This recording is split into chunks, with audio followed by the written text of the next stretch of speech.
कारोबार का सबक आप लोगों के समक्ष मैं एक न्यू स्टोरी लेके फिर से हाजिर हूँ। ब्रजभूषण जी और पंडित जी ने जब से गीता ज्ञान ब्लॉग लिखना शुरू किया है, उनके ऊपर दोहरी जिम्मेदारी आ गई है। अभी तक वो अपने मन सुकून के लिए गीता पढ़ते और समझते थे। अब अपने ब्लॉग के पाठकों के सवालों का जवाब तलाशने के लिए गीता को फिर से पढ़ रहे हैं, ताकि उनके गीता की तलाश भी पूरी हो और उन्हें सही मायने में गीता ज्ञान भी मिल सके। और इसी गीता ज्ञान को आप सुन रहे हैं मेरे साथ, यानी वंदना के साथ वाईटी पर। रोज कोई ना कोई सवाल पंडित जी के पास आ ही जाता है। हर सवाल के पीछे एक कहानी होती है, क्योंकि जीवन की कोई परेशानी अचानक से नहीं आती। उसके पीछे सालों से एक भूमिका बन रही होती है। हमारे फैसले, हमारी इच्छाएं और हमारा व्यवहार सब मिलकर आने वाले कल की इबारत लिखते हैं। इसीलिए अगर आज की किसी परेशानी का हल तलाशना है, तब पुराने दिनों के पन्ने पलटने जरूरी हो जाते हैं। ऐसे ही एक किताब के पन्ने पलटने जा रहे हैं पंडित जी, ताकि उसकी मदद से पंडित जी किसी की परेशानी का हल गीता के पन्नों में तलाश सके। पंडित जी के पास जो समस्या सवाल बनकर आई है, वो कहीं बाहर से नहीं है, उनके खुद के घर से है। उनकी जान से प्यारी छोटी बहन उर्मिला के घर से आई है। हालांकि समस्या उर्मिला की बहू दिव्या ने उन्हें कल शाम फ़ोन पर बताई है, लेकिन पंडित जी वो ये जानते हैं कि अगर उन्होंने इसका हल ना निकाला तो उनकी बहन की जिंदगी भर की मेहनत बेकार हो जाएगी। जिस सपने के पीछे उसने अपना जीवन होम कर दिया, अब वो बिखर जाएगा। ये सोचते हुए पंडित जी की आंखों के आगे अपनी बहन का पूरा जीवन तैर गया। 3 भाइयों की इकलौती बहन थी उर्मिला, सबसे छोटी भी थी, इसीलिए माँ बाप के साथ भाइयों की भी लाडली थी।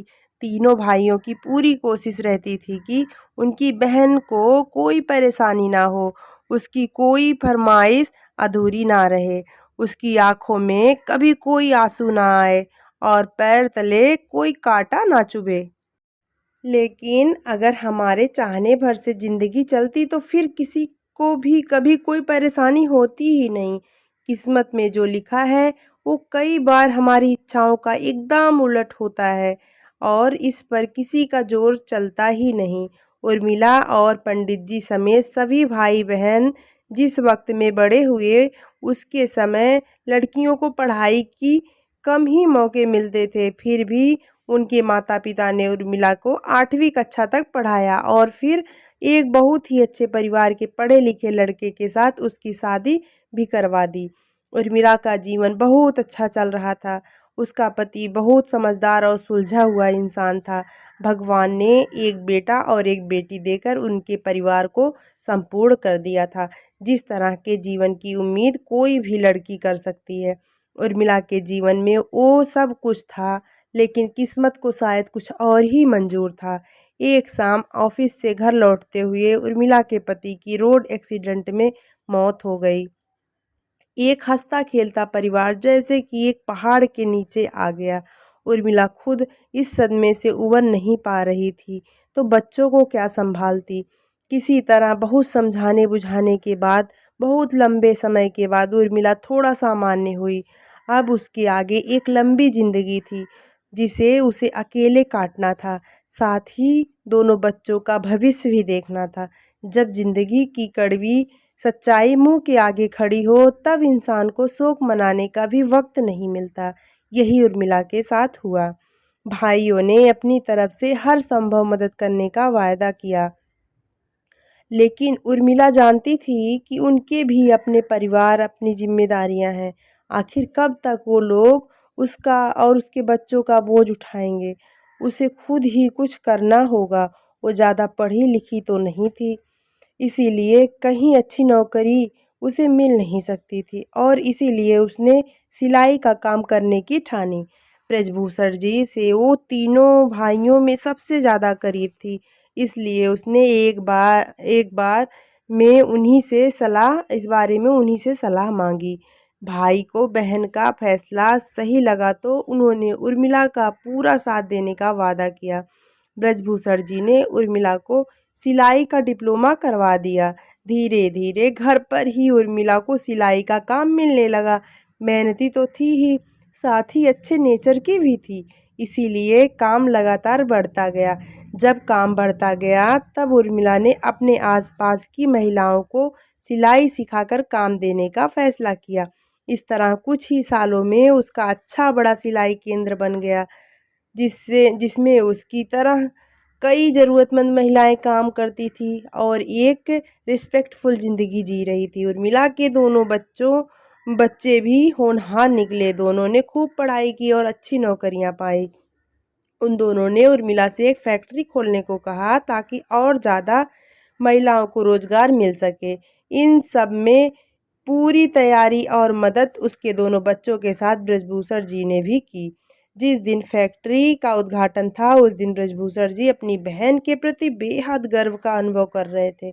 उनकी बहन ने अपनी विपरीत परिस्थितियों को खुद पर हावी नहीं होने दिया था।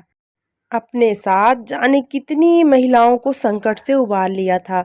बेटी और बेटे की शादियां करके उर्मिला ने अब उनके प्रति अपने दायित्व पूरे कर लिए थे। उनकी बहू दिव्या ने मैनेजमेंट की पढ़ाई की थी और अब वो अपनी सास के साथ फैक्ट्री संभाल रही थी। सब ठीक ठाक चल रहा था, लेकिन एक दिन उर्मिला बाथरूम में फिसलकर गिर गई और उसकी कमर में बहुत बड़ी चोट लगी, जिसकी वजह से डॉक्टर ने उसे पूरे 6 महीने के लिए बेड रेस्ट कहा। 6 महीने में हालत सुधरने के बजाय बिगड़ती चली गई और उर्मिला तमाम इलाज के बावजूद बिस्तर से लग गई। अब घर और फैक्ट्री की सारी जिम्मेदारियां दिव्या पर आ गई। उसने कोशिश तो पूरी की, लेकिन उर्मिला के फैक्ट्री ना जाने से वहां के कर्मचारियों के बीच कई तरह की समस्याएं आने लगी। काम से ज़्यादा काम चोरी होने लगी, अनुशासन खत्म होने लगा, जिससे काम पर फर्क पड़ता और कारोबार पर बुरा असर होने लगा। इसी समस्या से परेशान होकर दिव्या ने पंडित जी को फ़ोन किया था। वो जानती थी उनके पास कोई ना कोई हल ज़रूर होगा, कोई अच्छी एडवाइस तो वो ज़रूर देंगे।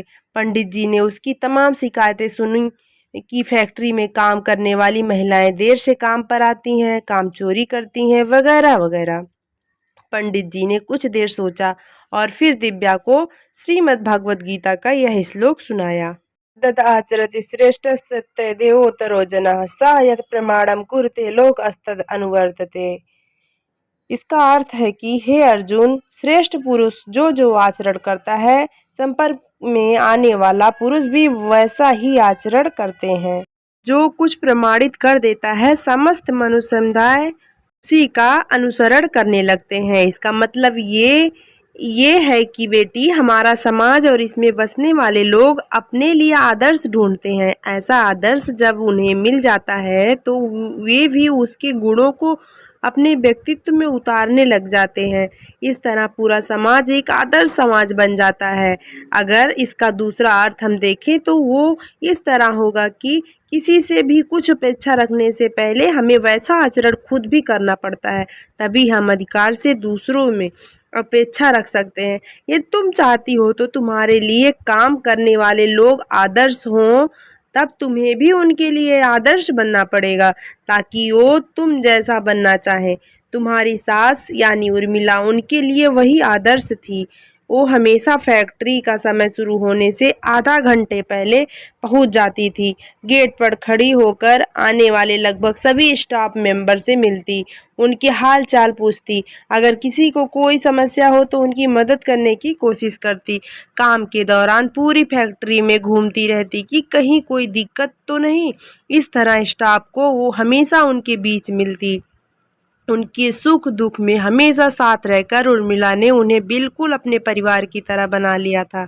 इसी वजह से सभी महिलाएं काम को अपना काम समझकर करती और सब खुश भी रहते। अब तुम सोचो, मालकिन की तरह आधे दिन फैक्ट्री जाना, अपने एयर कंडीशन वाले ऑफिस में बैठे रहना और सिर्फ काम की बातें करना। ये बिहेवियर तुम्हें उन काम करने वाली महिलाओं के करीब लाएगा या उनसे दूर करेगा। दिव्या को अब समस्या की जड़ भी समझ आ रही थी और समाधान भी दिख रहा था। उसने पंडित जी को बहुत बहुत धन्यवाद कहा और मन ही मन उनकी सलाह पर अमल करने का संकल्प लिया। पंडित जी ने भगवान श्री कृष्ण और श्रीमद् भागवत गीता को प्रणाम किया और प्रार्थना की कि प्रभु सभी को सही राह दिखाए। धन्यवाद। अगर आप मेरे चैनल पे न्यू है तो आप इसे सब्सक्राइब कर सकते हैं। न्यू वीडियो लाने के लिए मैं आपके लिए हमेशा एक नई स्टोरी के साथ और श्रीमद् भागवत गीता का एक श्लोक के साथ मैं आपके लिए वीडियो लेके आती हूँ। धन्यवाद।